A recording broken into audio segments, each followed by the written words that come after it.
رسول اللہ صلی اللہ تعالی علیہ وسلم جس رات مکہ مکرمہ فتح ہوا ہے تو وہاں حضرت علی بن سفیان رضی اللہ تعالیٰ عنہ بھی موجود تھے. آپ جانتے ہیں حضرت علی بن سفیان کو؟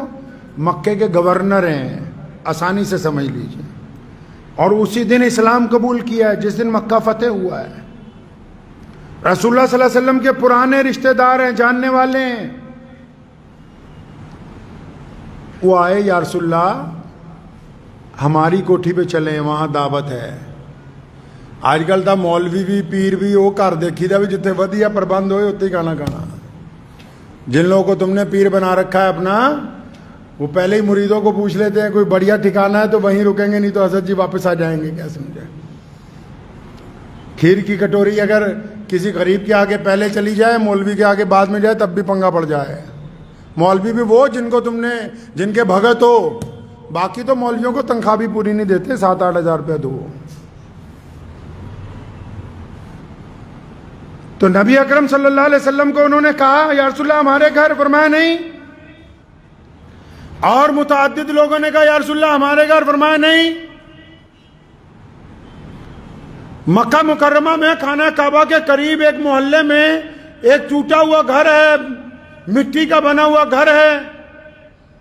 اس میں ایک عورت حضرت ام ہانی رضی اللہ تعالیٰ عنہ بیٹھی ہوئی اپنے بچوں کو خوشخبری سنا رہی کہ آج مکہ جنہوں نے فتح کیا، آج جو لوگ آئے مدینے سے، ان کے جو سردار ہیں، جو امام الانبیاء ہیں، جو خاتم النبیین ہیں، جو اللہ کے سچے رسول ہیں، اپنے بچوں کو یاد دلا رہی کہ میں جن کا ذکر روزانہ کرتی ہوں، جن کا قرآن تمہیں پڑھنا سکھایا ہے، بیٹا آج وہ آ گئے، مکہ مکرمہ ان کو مل گیا. تو چھوٹے بچے نے پوچھا اماں جی آپ بڑی ان کی صفت کرتی ہیں. فرمایا بیٹا وہ میرے بھائی لگتے ہیں، میرے سکے چچا کے بیٹے ہیں. حضور اکرم صلی اللہ علیہ وسلم کے والد حضرت عبداللہ کی بھتیجی ہیں سکی. فرمایا بیٹا وہ میرے بھائی لگتے ہیں، ہم نے بچپن اکٹھے گزارا ہے. تو چھوٹے بچے نے پوچھا کہ اماں جی آپ کے بھائی لگتے ہیں، تو اس کا مطلب جب وہ مکے میں آ گئے تو ماموں پھر ہمارے گھر بھی آئیں گے. تو حضرت ام ہانی رضی اللہ تعالیٰ عنہ فرماتی ہیں ان کی آنکھوں میں آنسو آ گئے.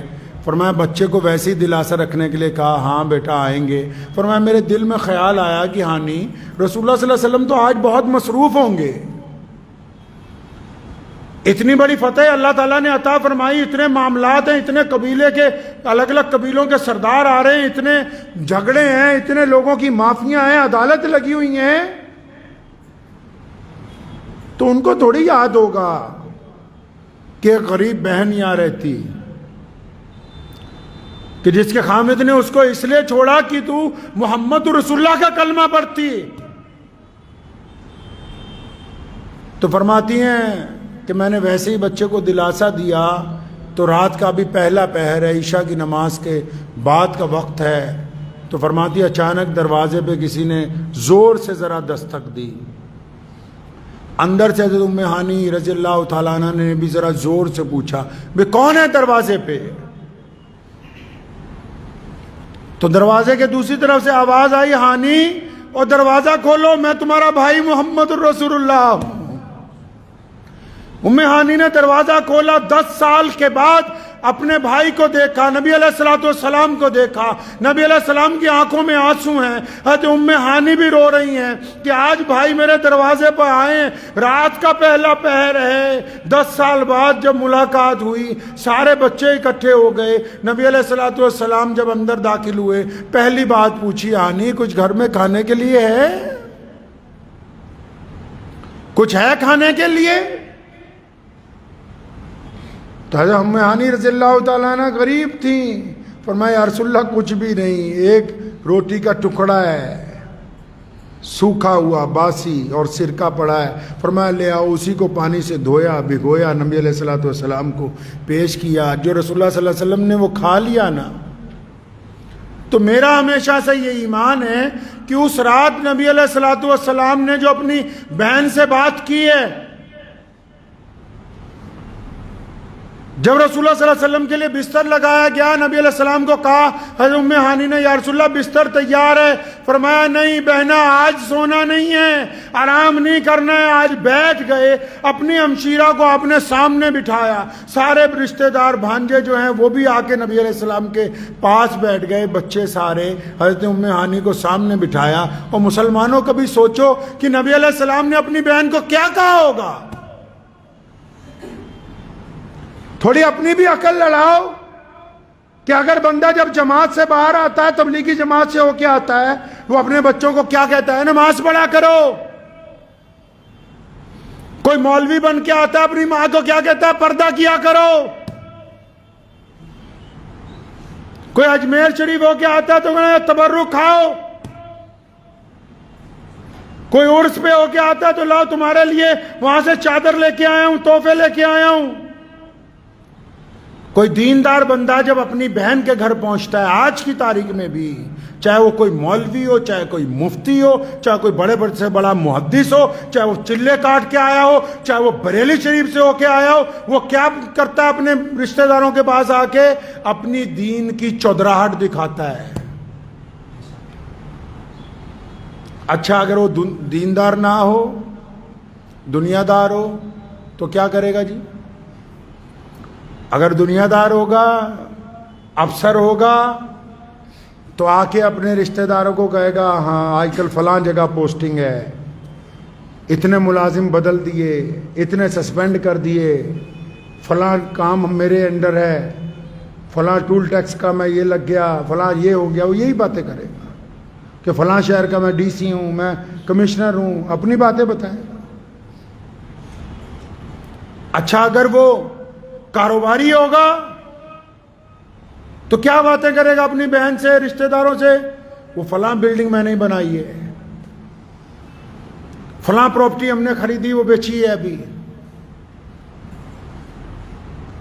یہ گاڑی اتنے کروڑ کی خریدی، یہ گھڑی اتنی مہنگی آئی، یہ تو تمہاری بھابھی پیچھے پڑ گئی تھی اس لیے یہ فلاں چیز خریدنی پڑی۔ اپنی ہانکے گا وہاں پہ۔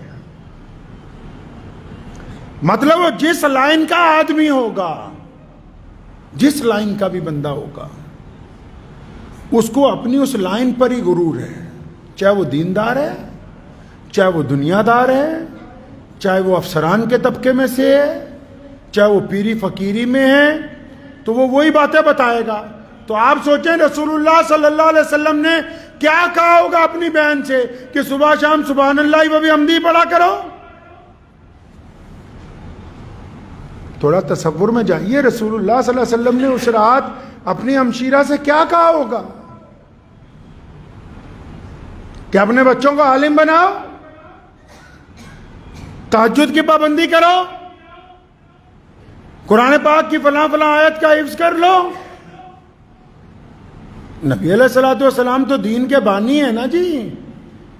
قربان جاؤں اپنے نبی علیہ الصلوۃ والسلام کی ایک ایک ادا کے اوپر۔ اس رات جب اپنی ہمشیرہ کو سامنے بٹھایا تو یہ نہیں کہا کہ نماز میں فلاں نفلوں کا اضافہ کر دو، فلاں تسبیحات کا اضافہ کر دو۔ اپنی ہمشیرہ کو سامنے بٹھایا اور کہنے لگے، ہانی آپ تو مجھ سے بہت بڑی ہیں عمر میں، آپ عمر میں مجھ سے بڑی ہیں، 15-20 سال بڑی تھی غالباً۔ اور رسول اللہ صلی اللہ علیہ وسلم حضرت ام ہانی خود کہتی ہیں کہ رسول اللہ جب یہ ذکر کر رہے تھے نبی علیہ السلام کی آنکھوں میں آنسو تھے۔ فرمایا، ہانی آپ کو پتہ ہے میں اپنی ماں کے پیٹ میں تھا، ابھی میری پیدائش میں 2-3 مہینے باقی تھے، میرے ابو حضرت عبداللہ کا انتقال ہو گیا، تو بتا تو نے میرے باپ کو دیکھا ہے، میرے ابو تھے کیسے؟ بتاؤ آج مجھے میرے والد کا چہرہ کیسا تھا، ان کی گفتگو کیسی تھی، قد و کاٹ کیسا تھا، چلتے پھرتے کیسے تھے۔ مکہ فتح کیا ہے آج رسول اللہ نے، اور وہ دین کے بانی ہیں، اور فتح کے بعد کس کا ذکر کر رہے ہیں ساری رات؟ ام ہانی کہتی ہیں کبھی اپنے ابو کا ذکر کرتے ہیں خود روتے ہیں ہمیں رلاتے ہیں، کبھی اپنی ماں کا ذکر کرتے ہیں خود روتے ہیں ہمیں رلاتے ہیں، کبھی حضرت عبد المطلب کا ذکر کرتے ہیں، کبھی اپنے چچا بادشاہوں کا ذکر کرتے ہیں. فرمایا ساری رات گزر گئی ان لوگوں کو یاد کیا. رسول اللہ نے ہمیں سکھایا کہ مسلمانوں جب کسی مقام پر پہنچ جاؤ، جب تمہیں اللہ عزت دے دے، جب تم طاقتور بن جاؤ، جب اللہ تعالیٰ تمہارے میں طاقت لا دے، جب تم پرکشش بن جاؤ، پھر ڈینگے نہ ہانکنا، پھر ان لوگوں کو یاد رکھنا جو اس وقت تمہارے ساتھ تھے جب کوئی تمہارے ساتھ نہیں تھا.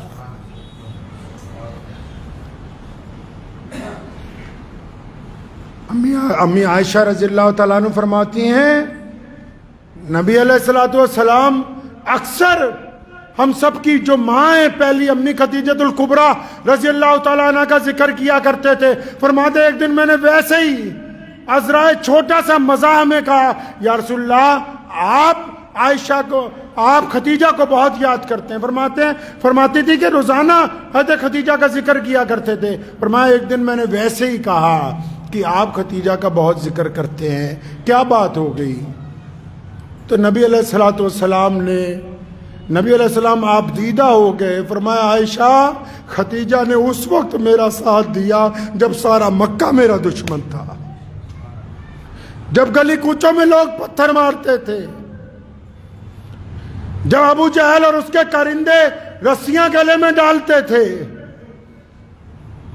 جب عتبہ اور ولید جو ہے محمد رسول اللہ صلی اللہ علیہ وسلم کو نعوذ باللہ قتل کرنا چاہتے تھے. فرمایا عائشہ خدیجہ اس وقت میرے ساتھ تھی جب کائنات کا پتا پتا یہ تمام طاقتیں میرے خلاف لگی ہوئی تھی. اس وقت اگر میرا ساتھ سب سے پہلے کسی نے دیا تو خدیجہ الکبریٰ نے دیا.